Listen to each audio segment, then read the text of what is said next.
It's definitely been quite a while since we last played in any Speed Duel tournament, and man, I gotta say, it definitely feels good to be back. We even managed to come first place with the Spellproof Armor machine deck, and as you guys know, Jinzo makes a comeback once again.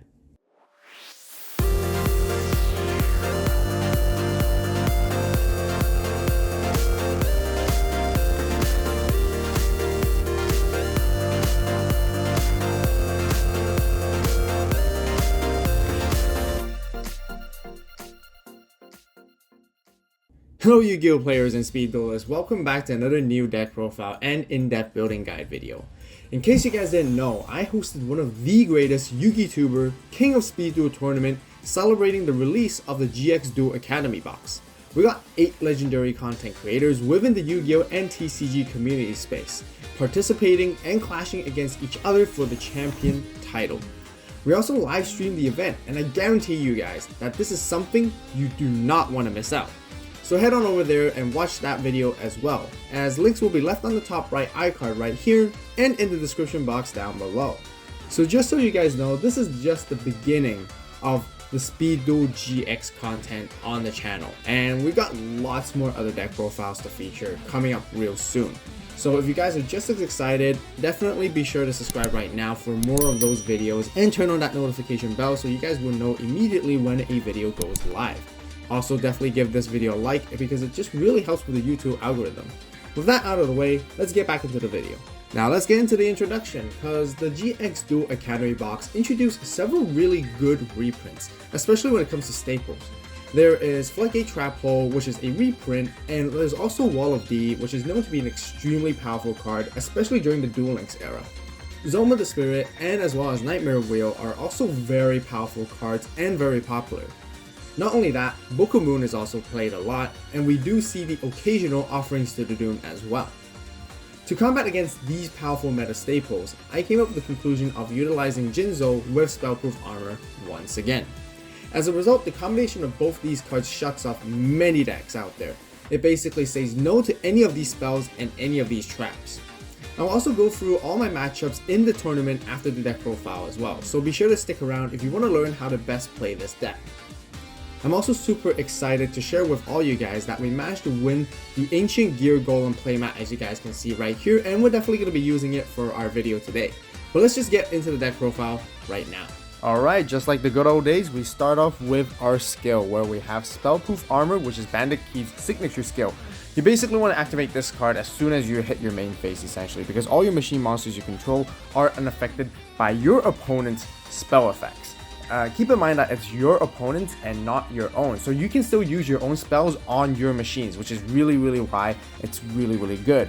But not only that, you can normal summon any normal machine monster from your hand for 1 less tribute, which makes the combos really strongly and bring out really strong beaters with this skill essentially. However, keep in mind, once you're using this skill, you do not want to play anything except for machines, because when something that is not a machine hits the graveyard, you have to flip this skill over, and you can only use it once per duel, meaning it will be completely useless for the rest of the game. So never ever play anything other than machines in your deck essentially. So that's the skill right here. Now let's start off with our monsters. We first off have the 3 Jinzos.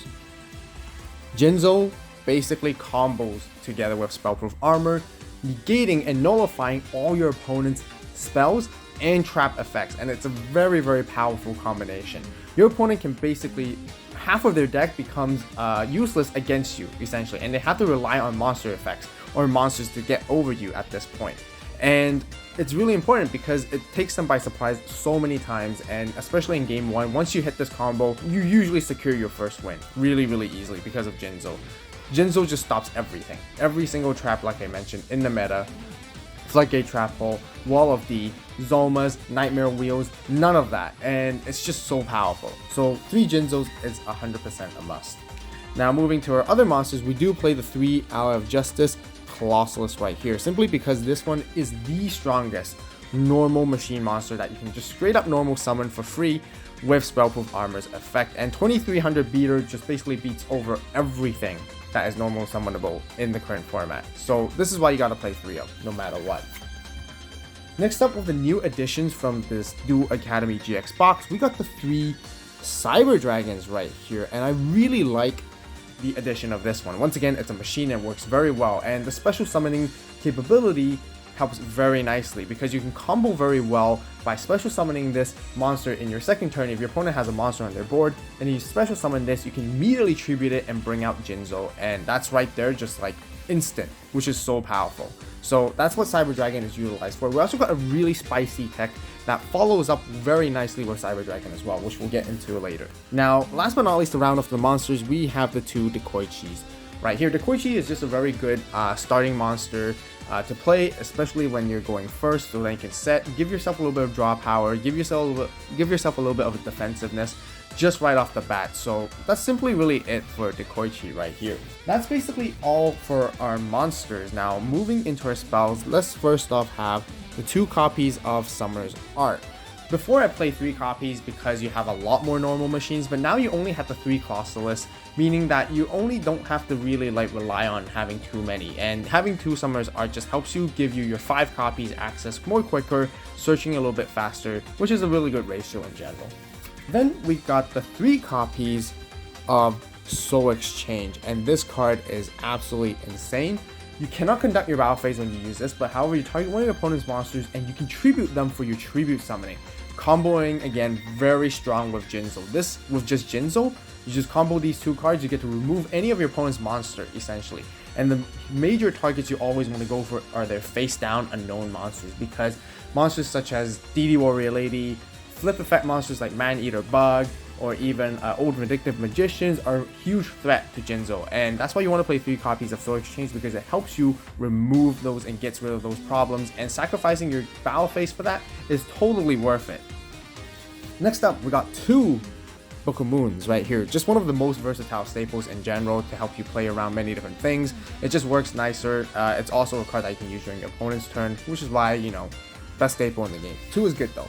Next up, for the real spice right here that I mentioned earlier, we got this one spicy card, which is Overload Fusion. Another really nice new card included in the GX box, because we do play Cyber Dragon, and with Cyber Dragon adding up into our graveyard in late game, we can use this to help us bring out Chimera Tech Over Dragon, and that'll be really awesome, because then we can just bring out a very strong monster and basically just swing for everything in our opponent's side of the board. And yeah, I love this as a tech one-off, and it just works out so good in the late game.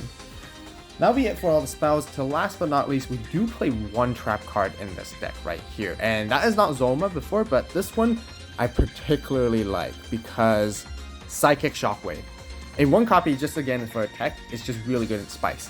When your opponent activates a trap, discard 1 spell or trap from your hand, and then you get to special summon 1 level 6 Dark Machine monster directly from your deck. Now, once again, I think this really gives a surprise element, which is really cool and really funny, because you set this and game 1 often enough, your opponent has lots of traps in this format. They can activate anything. They can activate Azoma during the end phase, they can activate Wall of V while you're attacking. Once again, they activate any single trap, you immediately flip this card over and Jinzo comes onto the board.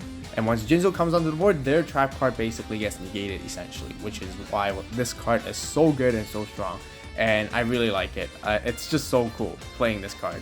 So just a one-up, basically that's it. That'll be everything in the main deck. So now moving into our extra deck, we of course do have the 1 copy of the Chimera Tech Over Dragon. We use this to basically combo with our Overload Fusion in the late game. You know, there are times that you can fill up your graveyard with like 5 machine monsters and you make this guy 4,000, which is extremely powerful, and you make such clutch plays, which is really strong. Next up, we also have Arcana Knight Joker, you know, Thousand Eyes Restrict, and Destiny and Dragoon, great additions, Cyber and Dragon, and also Cyber Blader right here. As you guys may know, these are just like very generic, powerful fusion monsters in the extra deck, which does lead into our side deck discussion very soon, because we do play the meme, the ultimate meme, Waking the Dragon. So we're basically moving into our side deck right here. We get to have 6 cards. Waking the Dragon allows us to bring those other 5 fusion monsters from our extra deck. Keep in mind, you cannot bring out Chimera Tech Over Dragon because it must be fusion summoned, so therefore you can only bring it out with Overload Fusion. But Waking the Dragon is super funny as well. You set this card, you know, you can psych your opponent out, and there's a lot of back removal in this current format still. You know, you have Breaker, Night Beams, Cosmic Cyclones, and many others. And Waking the Dragon just does a great job, and then it just punishes your opponent very, very hard straight off the bat. So I like to usually side this in swapping out with the Psychic Shockwave every now and then, just so like to, you know, really like psych our opponent out.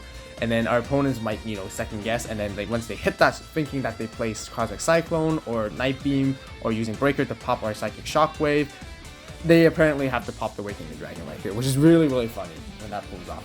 Next up, we do have 2 Cosmic Cyclones. Generally talking about back row removal, there's no need in this deck to do any back row removal because your Jinzo is going to shut down all the back row removal cards. Your opponent's spell cards are essentially not that great, and they're not going to be able to use it anyways. So Cosmic Cyclone, however, I like to side in is because it's for some cards, field spells, the face-up ones that you need to deal with immediately, helps out a lot. So Cosmic Cyclone is always there, just like a very good contingency. So 2 copies is good. Next up, we have 1 Offerings to the Doomed. Just really, again, to get rid of some really strong, powerful monsters, and maybe even like annoying monsters like DD Warrior Lady, just in case in a situation that, you know, those are your biggest threats. So, you know, getting rid of those monsters gives you that advantage so your Jinzo can continue to stick on the board. Next up, we got D-Fusion right here. There's a lot of fusion stuff going on. You know, XYZ unions are still kind of relevant. You know, fusions are more popular. Destiny and Dragoon is also a really strong one. Cyber Dragon, you know, being able to use the D-Fusion and stop them with a very cool interaction, which is because that if they have, your opponent has a fusion monster and you use D-Fusion on it and the materials are not in the graveyard, they can special summon it back. So basically you just send that fusion monster right away, which is really, really nice with how D-Fusion. That's how I believe how it works, but correct me if I'm wrong. Let me know in the comments down below if I'm incorrect or not, but I'm fairly confident that's how it works. But that's 1 D-Fusion in those clutch situations against fusion-based decks. Last but not least, we have 1 Solitary Sword of Poison. This is really, really good because all you need is your priority once you get your Jinzo on board, you need to stick it on there. And against certain matchups, Jinzo is very weak with 2400. You know, your opponent can sometimes now easily bring out 3000 attack monsters, or even all the way up to 4000 very easily in this current new game format. This sword equip spell basically allows you to equip it to Jinzo, most ideally Jinzo, and if the equipped monster battles any opponent's monster, the equipped monster's original attack and defense is doubled during the damage calculation. And if a monster other than the equipped monster is on the board, you send this card to the graveyard, and you can only control 1 Solitary Sword with a poison at a time, basically. So if you have Jinzo on the board, on your side of the board, make sure it's the only monster, because you play another monster. As soon as you do so, you lose your sword effect right here. But you know, this is really good at keeping your Jinzo on the board, keeping it very nice and strong and powerful and undefeatable, because it can bump it up all the way to 4800, which basically nothing can run over at that point. And your opponent's basically really, again, forced to use DD Warrior Lady, Exiled Force, and monster effects to get rid of Jinzo. So that basically rounds up for the side deck. So now with the deck profile completed, let's talk about the matchups and sort of like the combos and how we sort of play around different decks. And I want to give you sort of like a full report of the tournament of all my matches. The first one that we kind of played against was a very trap heavy deck. And you know, without me saying too much, we just completely shut them off. They had Floodgates, Zomas, Nightmare Wheels, they maxed it all the way. And as soon as Jinzo hits the board, there was no win condition right there for them. They had DD Warrior Ladies, they might have like Old Vindictive Magicians, but honestly, they played very heavily reliant on their traps. And this basically, yeah, without me being said, it was very easy game 1 right there for Jinzo and Spellproof Armor. The next second matchup was a very similar matchup, but on the other hand, it was actually Elemental Hero Rampart Blaster, sort of like the Rampart Blaster burn, with a lot of heavy back row as well. And like I mentioned just now, with all that kind of back row, they just can't do anything with it.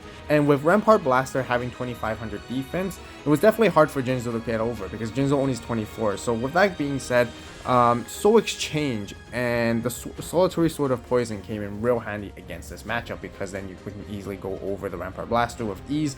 And usually once they have the first one out, it's very difficult for them to bring the second one back, and we basically just start beating them from there. And like I mentioned, with so many traps in their deck, basically all of it got shut off very easily. The third round, well, the third match was very interesting. And this one I actually feared the most, because this one could actually potentially beat us with the highest chance. It was actually Hidden Parasite with the Eradicating Aerosol combo, which we saw a long time ago in the meta. Not only that, they played like Swordswoman, Warriors, Gearfrieds, and stuff like that.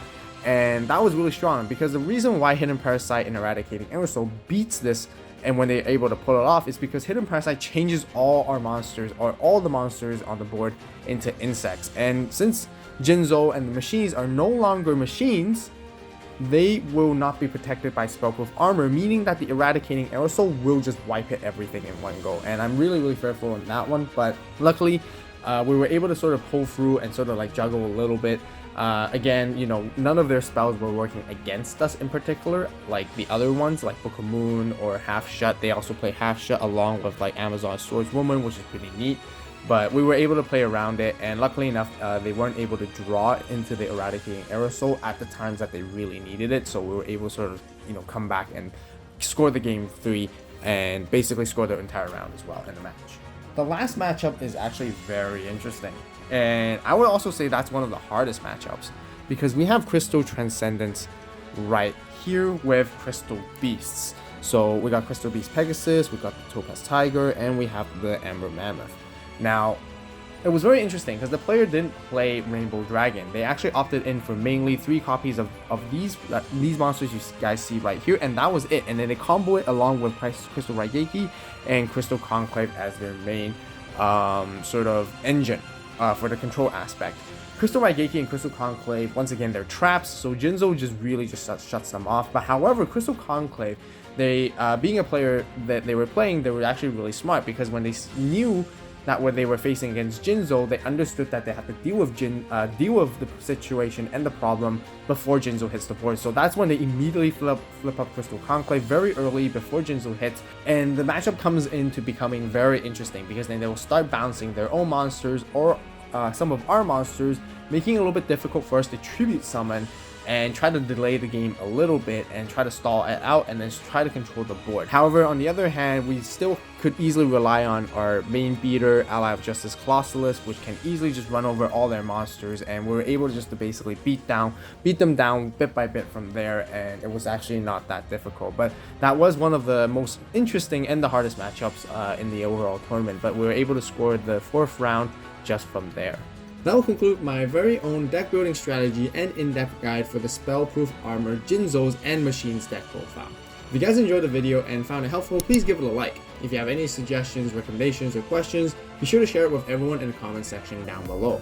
We got lots more Speed Duel deck profiles coming along with some duels as well, so definitely be sure to hit that subscribe button right now and turn on that notification bell to stay tuned. Once again, if you guys haven't watched the live stream of the YUGITUBER King of Speed Duel GX Duel Academy tournament yet, go check it out right now. As always, thank you guys so much for watching. You guys have a great day, great night, wherever you are. See you next video. This is AVAULT, signing out.